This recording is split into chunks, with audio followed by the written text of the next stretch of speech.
Kubanga bemulugunya nti aboli abamu kubasaba bakwatibwa sabbiiti eyaggwa bakyalemeseddwa okulaba nga babalabako n'okuba nti oboli awo bayogerako nabamanye ki ekituufu ekigenda mu maaso ng'oboli awo n'okutuuka obutuusi bwe bakwatirwa oba bwe baggalirwa nakyo kiba kyabafuukidde ekizibu. Olunaku olw'eggulo tujjukira nti amawulire gaasibe gatambula olw'okuba nti mu nakibiina kino era nga y'omu ku abaali batambula ne Robert Kyagulanyi Ssentamu era nga y'omu ku abasooka okuba nga baggalirwa Olivia Lutaaya yalabiseeko jjo wali mu kkooti e Kawempe era naggulwako emisango egy'okuba nti obuli awo naye yeetaba mu kuba nti akuba saluti eno Oluusi Luwemba yangamba bagiyita paracha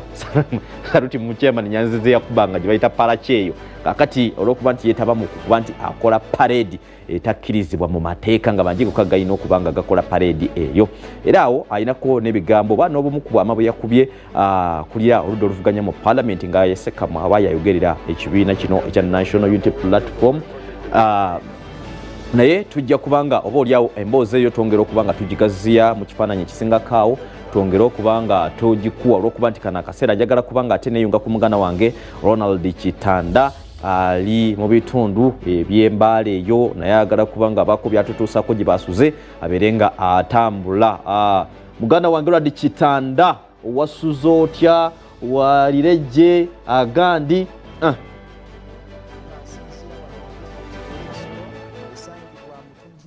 eri ekigezi abajjukira obwanga okuba maapu ya Uganda akasongezo ke tukuba wansi akalinganga W ennyukuta W ku maapu y'eggwanga Uganda district eno wesangibwa era nga tuli Kinyana Mpindi ne ensalo eyawula eggwanga lya Uganda saako n'eggwanga erya Rwanda ate saako n'ensalo ya Uganda eyina eggwanga erya Democratic Republic of Congo. Ensalo ya Uganda ne Rwanda eyitibwa Kyanika ate ng'ensalo ya Uganda ne DR Congo eyitibwa eya Bunagana. Mu kiseera kino wano wetuli district y'Ekisolo Robert Kyagulanyi Ssentamu yakwatidde NUP bendera we yasuze era wagenda okuva nga ayolekera district ey'e Kanungu saako ne Lukunjiri gyagenda okuwenjeza akalulu olunaku luno olwaleero. Abajjukira ennyo district ey'e Kanungu erimu ebyafaayo ebya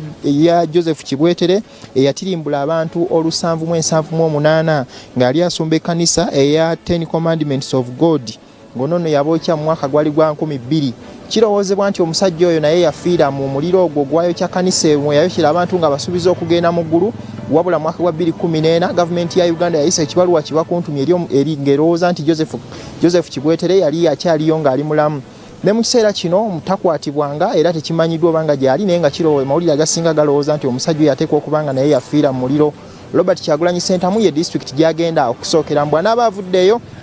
ajja kugenda mu district ey'e Lukunjiri district ebyafaayo ebiriyo Dr. Kano Kizza Besigye Kifeefe omu ku bazze bavuganya ku ntebe ennene ey'obukulembeze bw'eggwanga gyazaalibwa era nga gyazaalibwa ku kyalo ekiyitibwa Lwakabengo ekisangibwa mu municipal eyo eya district y'e Lukunjiri gyagenda okumalira olunaku luno olwaleero era mu kisaawa yonna okuva kaakati agenda kusimbula okwolekera district y'e Kanungu gy'anaasookera n'oluvannyuma ate agende e Lukunjiri. Ebyafaayo ebiri mu district eno ey'Ekisolo mwe tuli mu kiseera kino kwe kubeera nti ekifo kino kinnyogoga nnyo era omuntu bw'akugamba nti sigenda kunaaba tekikwetaagisa kumulemererako olw'ensonga nti obunnyogovu bungi nnyo mu kitundu kino. Abantu bamu boogera lulimi lufumbira kyokka bw'oyogera Olunyankole bakuwulira ate nga ne bw'oyogera olulimi Olukiga bakuwulira bulungi nnyo. Olusozi olwo lw'olengera abajjukira ebyafaayo babazze basoma SST saako n'abasoma history luyitibwa Muhabula oba oyinza okuluyita Muhabula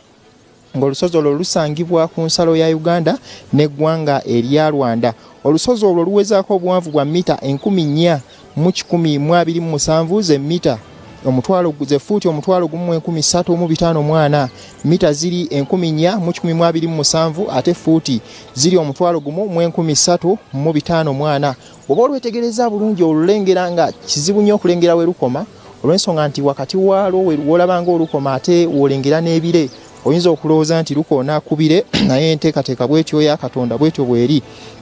Olusozi luno lumu ku ezo ezitawandula muliro newankubadde nga kirowoozebwa nti mu myaka eyo 1700 lwawandulako ku muliro naye ebiwandiiko ebituufu ebinnyonnyola ku ekyo tebijjaayo bulungi nnyo nsonga eyo. Olusozi luno lukwata kyakusatu mu nsozi ezisinga obuwanvu ku ezo ezikola olunyiriri eziyitibwa Virunga Mountains nga zino ziri mawanga 3 okuli Uganda, Democratic Republic of Congo saako ne Rwanda. Ebyafaayo bitali birambulukufu byogera nti olusozi luno lwawandulako ku muliro oba kyoyinza okuyita Holocene ng'ekyo kyaliwo mu mwaka gwa 1117 kyokka mpawo ayinza kunnyonnyola lunaku ki kino lwe kyatuukawo era ensonga lwaki olw'okuba ebyafaayo tebivaayo bulungi ensonga lwaki lutwalibwa okuba nti mu kiseera kino teruwandula muliro. Olusozi luno luyitibwa Muhabula oba Muhavula kutegeezeza nti luli ku nsalo ya Uganda ne Rwanda era nga lumu ku ttundutundu erikola oluwonko lwa East African Rift Valley ng'oluwonko luno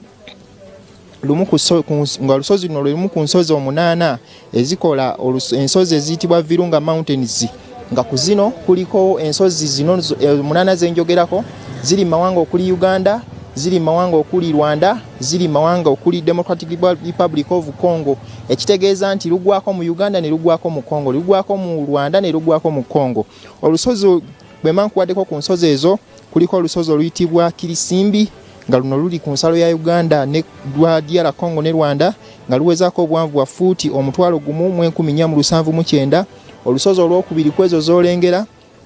luyitibwa Mountain Mikeno nga luno luli mu ggwanga lya Congo luliko obuwanvu bwa fuuti 1456. Olusozi olwokusatu kwezo zolengera luyitibwa Mountain Muhabula oba Muhavula olwo lwennyini lwe tukulaga luli ku nsalo ya Uganda n'eggwanga erya Rwanda luwezaako obuwanvu bwa fuuti 1354 ate ng'olusozi olwokuna luyitibwa Mountain Bisoke luli ku nsalo ya DR Congo ssaako n'eggwanga erya Rwanda luwezaako obuwanvu bwa fuuti 1218 ate ng'olusozi olwokutaano luyitibwa Mountain Sabinyu luli ku nsalo ya Uganda lugwako DR Congo ne lugwako ne mu ggwanga lya Rwanda. Luno nno luliko obuwanvu bwa fuuti 1225 ate ng'olusozi olw'omukaaga luyitibwa Mountain Gahinga luli mu ggwanga lya Uganda ssaako n'eggwanga erya Rwanda. Luno nno luwezaako obuwanvu bwa fuuti 1114 ate ng'olusozi olw'omusanvu luyitibwa Mountain Nyiragongo luli mu ggwanga lya Congo luwezaako obuwanvu bwa fuuti 1014. Olusozi olw'omunaana luyitibwa Mountain Nyamulangira luli mu ggwanga erya Congo luwezaako obuwanvu bwa fuuti 1031. Ezo nno z'ensozi 8 ezikola ensozi eziyitibwa Virunga ezisangibwa mu East African Rift Valley oba ensozi ezo ezisalagana eziri mu ggwanga erya Uganda ne zigwako e Congo ne zigwako ne mu ggwanga erya Rwanda. Nkakasa gwe atagoberera byafaayo oba eyali ya school fees oteekwa okuba nga olina by'oyize ku lusozi luno oluyitibwa Mountain Muhabula oba luyitibwa Mountain Muhavula mu kiseera kino wetuli era wetusinzira okutuukako obutereevu. Tulindirira enteekateeka Kyagulanyi z'alina zagenda okubuulira abantu b'Erukunjiri ssaako ne Kannungu tugenda kuba nga tuzikutuusaako amawulire gaffe gy'otubadde ku ssaawa 6 n'ekitundu ez'emisana gambuuze ku ssaawa 1 ey'akawungeezi n'ageesigika ku ssaawa 4 ez'ekiro. Nze Ronald Kitanda ntabudde ne Ivan Mbadi okutuusaako ebifaananyi by'olaba katweyongereyo tugoberere Kyagulanyi tuwulire byagenda okwogera. Tujja kudda tubikutuuseko nga bwe nkubuulidde awangaale nnyo Ssaabasajja Kabaka. Wangaale masomo gye bali nnyo enteekateeka egyo